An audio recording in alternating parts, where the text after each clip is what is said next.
Rubber plant एक बहुत ही expensive और खूबसूरत ऑर्नामेंटल प्लांट में से एक है जिसको आप इंडोर और आउटडोर दोनों में लगा सकते हैं। तो आज की इस वीडियो में हम लोग बात करेंगे कि इसका प्रोपेगेशन आप कैसे कर सकते हैं। एयर लेयरिंग द्वारा आप इनको नया प्लांट तैयार कर सकते हैं। इससे तो इसको कटिंग से भी लगा सकते हैं, लेकिन अगर आप न्यू हैं, आपको कटिंग लगाने में थोड़ा सा डर लगता है कि अगर आपकी कटिंग्स फेल हो जाती हैं तो ये एक महंगा प्लांट होता है, कटिंग आपकी बर्बाद हो जाती है। तो इस तरह से आप ऊपरी लेयर को 1 इंच तक हटा लें। जो ऊपरी वाली परत है उसको ही हटाना है आपको। किसी भी प्लांट पर अगर एयर लेयरिंग आप करते हैं तो ऊपरी परत को आपको हटा लेना होता है, इससे जल्दी से रूटिंग होती है। अंदर का जो हार्ड पार्ट होता है उसमें कट नहीं लगाना है।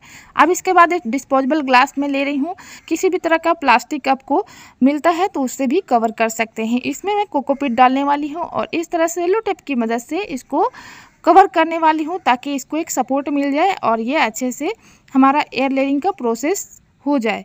इस तरह से मैं इसको चारों तरफ से बांध दे रही हूँ अच्छे से। इसके बाद मैं इसमें डाल रही हूँ कोकोपीट। आप इसमें वर्मी कंपोस्ट भी मिला सकते हैं या मिट्टी भी डालकर एयर लेयरिंग कर सकते हैं। बहुत सारे लोग सिर्फ गोबर की सड़ी हुई खाद भी डाल देते हैं तो इससे भी एयर लेयरिंग हो जाती है हमारी। आप नींबू के पौधे में भी इसी तरह से एयर लेयरिंग कर सकते हैं। बहुत सारे प्लांट हैं जिनकी एयर लेयरिंग इस तरह से की जाती है।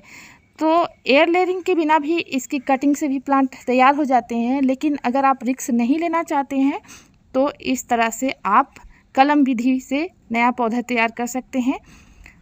प्लांट की भी नर्सरी पे बहुत सारी वेराइटीज़ आपको मिल जाएंगी। यहाँ पर मेरे 2 वेराइटीज़ हैं जिनमें वेरीगेटेड वैरायटी है। तो वेरीगेटेड वैरायटी में भी मैं इस तरह से एयर लेयरिंग कर रही हूँ। आगे वीडियो में मैं आप लोगों के साथ शेयर करूँगी कि कैसे आप इनमें कटिंग से भी नया पौधा तैयार कर सकते हैं। तो वीडियो में हमारे साथ बने रहिएगा और वीडियो लास्ट तक ज़रूर देखिएगा ताकि आपको पूरी जानकारी मिल सके। दोस्तों, अभी रबर प्लांट बहुत ही एक्सपेंसिव प्लांट में से एक होते हैं, तो इनको अच्छे से आप लगाएं तो आपका नया पौधा तैयार हो जाता है। फ्रेंड्स, यहाँ पर दूसरा प्लांट है वेरीगेटेड वाला, तो इसमें भी मैं इसी तरह से एयर लेयरिंग कर ले रही हूँ। रबर प्लांट वही प्लांट होता है जिससे कि रबर बनाया जाता है। तो ये प्लांट बहुत ही पुराने समय से मैं देख रही हूँ जंगलों में बहुत बड़े बड़े आकार ले लेते हैं। तो इसको जितना बड़ा गमला आप देना चाहें उतना बड़ा गमला दे सकते हैं। बड़े पेड़ों के रूप में ये बन जाते हैं और कुछ वेराइटीज़ होती हैं जो छोटे में ही अच्छे से आपके गार्डन में चलते रहते हैं, छोटे गमलों में भी। तो देखिए, इस तरह से आपको एयर लेयरिंग कर लेनी है और आपको थोड़ा सा पेशेंस से काम लेना होगा।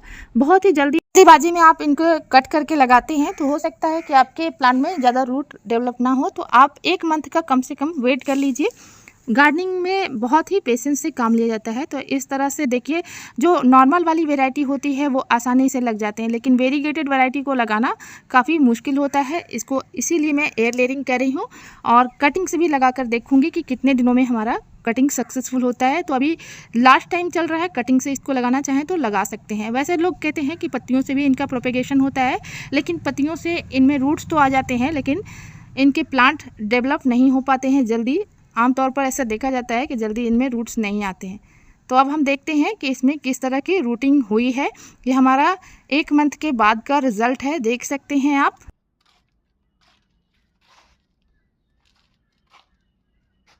जब हम देखेंगे कि इसके नीचे से रूट्स आने शुरू हो गए हैं, बहुत सारे रूट्स नज़र आ रहे हैं, अभी देख सकते हैं। तो अब इसको हम नीचे से कट कर लेंगे। हमारा एक नया पौधा तैयार हो जाता है और इसमें बहुत कम रिस्क रहता है कि हमारा प्लांट ख़राब होगा। अच्छी सॉइल मीडिया इसके लिए दें और अच्छी जगह पर इसको लोकेशन में रखेंगे तो आपका प्लांट अच्छे से सर्वाइव हो जाएगा। करें कि इसके सॉइल मीडिया किस तरह की होनी चाहिए, तो मैं इसके लिए 40% लेती हूँ नॉर्मल गार्डन सॉइल, 40% मैं इसमें कोकोपीट मिला लेती हूँ और 20% इसमें वर्मी कंपोस्ट या कॉटन कंपोस्ट डाल देती हूँ। साथ ही नीम की खली भी इसमें डाल देती हूँ। इस तरह का सॉइल मिक्सचर बहुत ही अच्छा रहता है रबर प्लांट के लिए। इसके लिए वेल ड्रेन सॉइल होना ज़रूरी होता है ताकि हमारा प्लांट अच्छे से सर्वाइव कर सके। और इस तरह से मैं 8 इंच के गमले में अभी इसको शिफ्ट कर रही हूँ और इसको दूसरा जो प्लांट है उसको भी इसी तरह से कट कर लूँगी। फंगीसाइड वाले पानी आप इसमें डाल सकते हैं, यानी कि फंगीसाइड घोलने के बाद अगर आप इसको दे देते हैं तो ये स्ट्रेस में नहीं जाता प्लांट। आप इस तरह से वाटरिंग कर सकते हैं। देखिए, दूसरा प्लांट जो हमारा है एयर लेयरिंग मैंने जिसमें की थी उसका भी देखिए कितना अच्छा कंडीशन है, कितनी अच्छे से इनमें रूट्स आए हुए हैं, काफ़ी अच्छी रूटिंग इसमें हो चुकी है। तो इस तरह से 1 मंथ के बाद का रिज़ल्ट है, काफ़ी अच्छा इसमें रूटिंग हुआ है। इसको भी हम नीचे से कट कर ले रहे हैं और अब हम इसको गमले में लगा देंगे। देखिए कितना अच्छा अब आपका प्लांट हेल्दी भी है और इसको ख़राब होने का चांस भी बहुत कम होता है। इसको बेहतरीन तरीके से इनके रूट्स डेवलप हुए हैं, ये देख पा रहे हैं आप सब।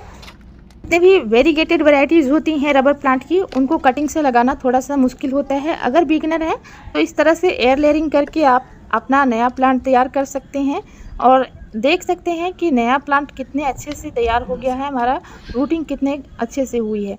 तो आप भी इस तरह से रूटिंग अपने प्लांट में कर सकते हैं। फ्रेंड्स यहाँ पर देखिए कि दूसरा जो प्लांट है वेरीगेटेड वाला, उसमें मैंने यहाँ पर कार्डबोर्ड डाले थे ताकि इसमें अच्छे से एयर लेयरिंग हो सके और ये चिपक चुके हैं पूरे अच्छे से, इनमें रूटिंग भी हो चुकी है। हम इसी तरह से इसको लगा सकते हैं क्योंकि बाद में ये कंपोस्ट ही बन जाते हैं। कार्डबोर्ड एक बहुत अच्छा कार्बन का विकल्प होता है, तो इसका भी इस्तेमाल गार्डनिंग में किया जाता है, लेकिन हल्का हल्का मैं ऊपरी लेयर से इसको हटा ले रही हूँ ताकि किसी तरह का फंगस वगैरह ना लगे। और बाद में मैं इसमें फंगीसाइड वाला पानी भी डालूंगी। तो ये हमारा प्लांट लगकर तैयार हो गया है। 3 पौधे हमने कटिंग एयर लेयरिंग से तैयार किए थे। शुरुआत में इसके लिए मैं बड़ा गमला नहीं दे रही हूँ, जब इसका रूट अच्छे से डेवलप हो जाएगा तब इसे मैं बहुत ही अच्छे बड़े गमले में लगाऊंगी ताकि हमारा ये प्लांट अच्छा बड़ा घना प्लांट बन जाए। और इसकी कटिंग प्रूनिंग भी करते रहना चाहिए टाइम टू टाइम, और बहुत ही अच्छा टाइम होता है इस समय अगर आप इसकी कटिंग लगाते हैं तो।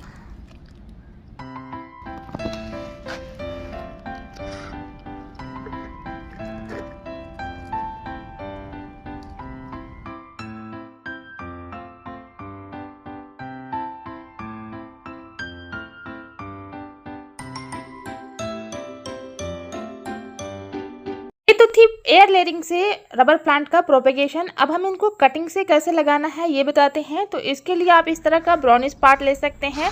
6 से 7 इंच की कटिंग आप ले सकते हैं। इस तरह से आप इसको तिरछा अगर काटते हैं 45 डिग्री के एंगल में तो आपका कटिंग अच्छे से लग जाता है। आपको शार्प कटर ले लेना है। रबर प्लांट थोड़ा सा हार्ड होता है, इसको कट करने में थोड़ी सी दिक्कत आती है, हालांकि मेरी जो कटर है वो काफ़ी शार्प है। इस तरह से आपको सैनिटाइज कर लेना है और शार्प कटर से कट कर लेना। देख सकते हैं ये जो सैप निकल रहा है तो इसी से रबर बनाया जाता है। तो जो इस तरह का पार्ट है इसको आपको 3 से 4 घंटे के लिए अच्छे से सूखने देना है ताकि इसका जो सैप है वो सूख जाए और आपकी रूटिंग अच्छे से इसमें हो जाए। तो इनको हम रेस्ट के लिए छोड़ देते हैं। 6-7 घंटे के बाद आपको इस तरह से फंगीसाइड लगा लेना है।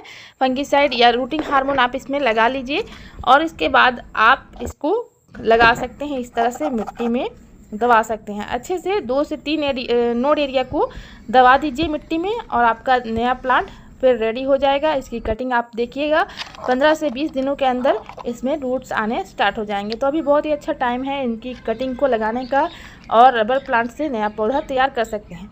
तो मैंने 2 प्लांट बना लिए हैं, ऊपर से भी मैंने कट कर लिए हैं पार्ट को और इसके बाद कटिंग वाले पार्ट को लगा रही हूँ। 4 से 5 इंच की 2 कटिंग हमारी हो जाएगी, तो इसलिए हमने इसको कट कर लिया है और लगा रहे हैं। अब ऊपरी पार्ट जो है उसमें हमें फंगीसाइड लगा देना है। ऊपरी पार्ट में आप इस तरह से फंगीसाइड या रूटिंग हार्मोन ज़रूर लगा लें। इस तरह से अगर रूटिंग हार्मोन लगा लेते हैं तो आपके प्लांट में किसी तरह का फंगस नहीं लगता है और डाई बाइट की प्रॉब्लम भी नहीं आती है। तो ये कटिंग लगाने का तरीका होता है। इस तरह से अगर आप अपने घर पर कटिंग लगाते हैं तो आपका नया प्लांट जल्दी ही तैयार हो जाएगा। तो उम्मीद करती हूँ कि ये वीडियो आपके लिए इन्फॉर्मेटिव रही होगी। अगर वीडियो अच्छी लगी हो तो वीडियो को लाइक कीजिएगा, चैनल पे नहीं होंगे तो सब्सक्राइब ज़रूर कीजिएगा और लाइक के सामने हाइप का जो बटन आया है उसको भी प्रेस ज़रूर कीजिएगा। Thank you so much video में हमारे साथ लास्ट तक बने रहने के लिए और हमें ऐसे ही सपोर्ट करते रहिए। Keep gardening and happy gardening. Thank you so much.